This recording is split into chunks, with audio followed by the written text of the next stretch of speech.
Sue, what are you seeing? Well, we're seeing Bitcoin around the 27,000 level now. That inflation data certainly dealt a hefty blow to crypto across the board. Bitcoin and Ether in particular, again, both have pared their losses in the past few hours, but it was a swoon that began Friday.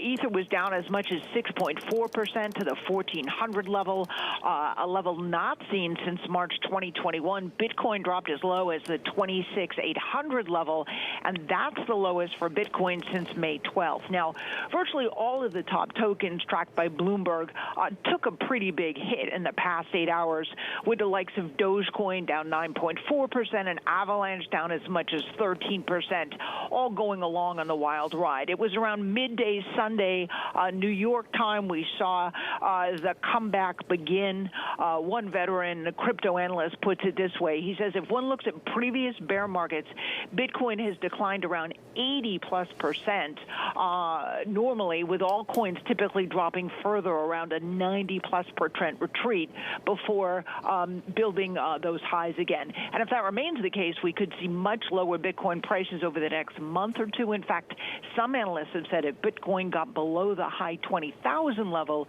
it could gap lower, and then we're talking about perhaps the high 19,000 level, which you may remember was the high in 2017.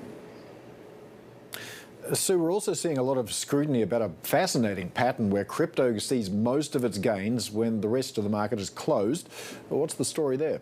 Yeah, you could say that when Wall Street goes to sleep, it seems Bitcoin is just getting going. They party all night long.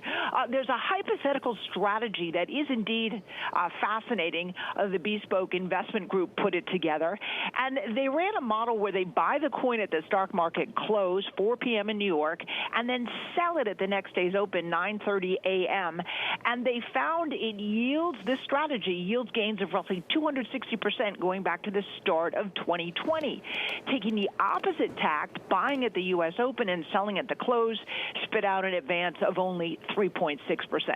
So what's clear is the coin tends to trend even higher during the weekends and whenever the stock market is closed.